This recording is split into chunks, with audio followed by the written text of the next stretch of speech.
On grandit effectivement de 0 à 10-12 ans,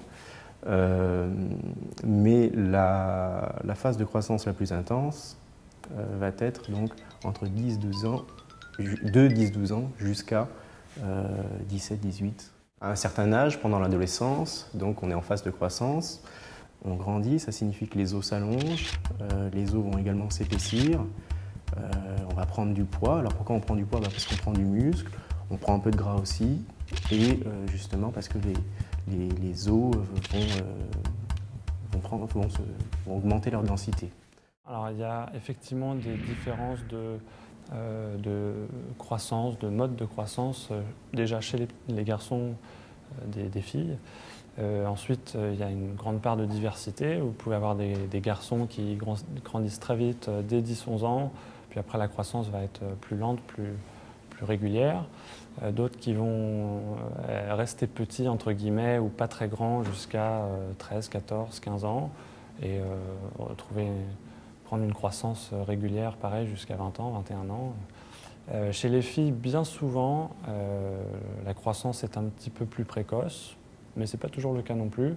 En tout cas, elle est souvent moins par poussée, c'est-à-dire que ça s'étale vraiment sur les années. La taille finale qu'on va avoir va dépendre en grande partie de son patrimoine génétique, donc de ce qu'on hérite de ses parents, mais également de l'environnement, c'est-à-dire notamment la nutrition, l'alimentation, qui va pouvoir potentialiser effectivement cette croissance et faire en sorte qu'elle se passe le mieux possible. Donc dans l'alimentation, il y a différents facteurs, il y a les apports caloriques, il y a les apports protéiques, les apports calciques, donc le calcium, qui est absolument indispensable au métabolisme osseux. Alors, le calcium donc, est un élément essentiel de la croissance, donc de la formation d'os en particulier, et de la consolidation de cet os, se retrouve dans beaucoup d'aliments, en priorité et de très loin dans les produits laitiers. C'est la première source alimentaire de très loin. Or, on a des besoins, lorsqu'on est adolescent, de 1200 mg de calcium par jour. Comment on peut les obtenir? Bien, on peut les obtenir essentiellement avec une contribution des produits laitiers. Et cette contribution optimale se situe aux alentours de 3 produits laitiers par jour. C'est-à-dire que si vous avez 3 produits laitiers par jour, vous assurez pas loin des 3/4 des apports nutritionnels conseillés en calcium. Il faut comprendre que dans le métabolisme osseux, la phase de l'adolescence elle est très importante parce que c'est cette phase pendant laquelle l'os va constituer sa densité minérale maximale.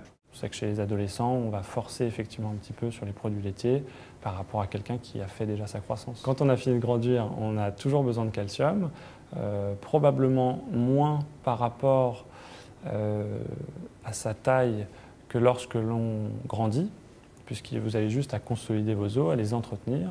Et puis, bon, le calcium sert aussi à beaucoup d'autres choses, notamment la contraction musculaire ou d'autres aspects physiologiques qui sont utiles tout au long de la vie. Pour le cas d'un adolescent qui joue au football, qui veut devenir footballeur ou qui d'ailleurs pratique un autre sport, peu importe, il faut bien comprendre que son alimentation va avoir un intérêt primordial dans la solidification de ses os, dans sa croissance, mais le sport en lui-même va permettre de solidifier les os.